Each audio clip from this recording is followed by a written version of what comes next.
भोला की चिट्ठी। आदरणीय मास्टर जी, मैं भोला हूँ, आपका पुराना छात्र। शायद आपको मेरा नाम भी याद ना हो, कोई बात नहीं।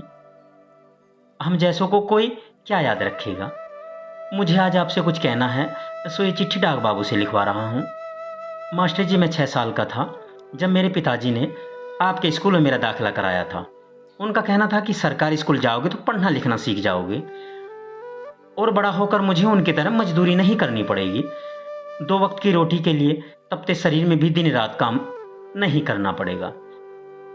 अगर मैं पढ़ लिख जाऊंगा तो इतना कमा पाऊंगा कि मेरे बच्चे कभी भूखे पेट नहीं सोएंगे। पिताजी ने कुछ ज़्यादा तो नहीं सोचा था मास्टर जी, कोई गाड़ी बंगले का सपना भी नहीं देखा था। वो तो बस इतना चाहते थे कि उनका बेटा पढ़ लिख कर बस इतना कमा ले कि अपना और अपने परिवार का पेट भर सके और उसे उस दरिद्रता का सामना ना करना पड़े जो उन्होंने आजीवन देखी। पर पता है मास्टर जी, मैंने उनका सपना तोड़ दिया। आज मैं भी उनकी तरह मजदूरी करता हूँ। मेरे भी बच्चे कई कई दिन बिना खाए सो जाते हैं। मैं भी गरीब हूँ, अपने पिता से भी ज्यादा। शायद आप सोच रहे होंगे कि मैं ये सब आपको क्यों बता रहा हूँ, क्योंकि आज मैं जो भी कुछ भी हूँ उसके लिए आप जिम्मेदार हैं।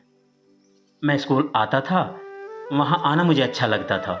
सोचता था खूब मन लगाकर पढ़ूंगा, क्योंकि कहीं ना कहीं ये बात मेरे मन में बैठ गई थी कि पढ़ लिख लिया तो जीवन संवर जाएगा।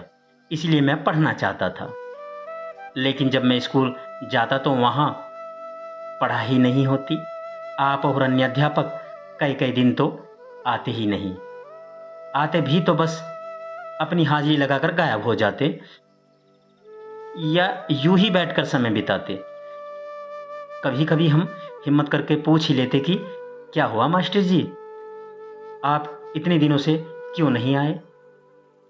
तो आप कहते कुछ जरूरी काम था। आज मैं आपसे पूछता हूँ, क्या आपका वो काम हम गरीब बच्चों की शिक्षा से भी जरूरी था। आपने हमें क्यों नहीं पढ़ाया मास्टर जी। क्यों आपसे पढ़ने वाला मजदूर का बेटा एक मजदूर ही रह गया। क्यों आप पढ़े लिखे लोगों ने मुझे अनपढ़ को अनपढ़ ही बनाए रखा।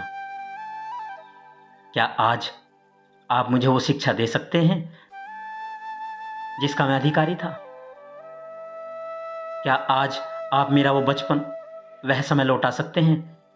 नहीं लौटा सकते ने तो छीना क्यों। कहीं सुना था गुरु का स्थान माता पिता से भी ऊंचा होता है, क्योंकि माता पिता तो बस जन्म देते हैं पर गुरु तो जीना सिखाता है। आपसे हाथ जोड़कर निवेदन है, बच्चों को जीना सिखाइए। उनके पास आपके अलावा और कोई उम्मीद नहीं है। उस उम्मीद को मत तोड़िए। आपके हाथ में सैकड़ों बच्चों का भविष्य है, उसे अंधकार में मत डुबोइए। पढ़ाइए, रोज पढ़ाइए। बस इतना ही कहना चाहता हूं।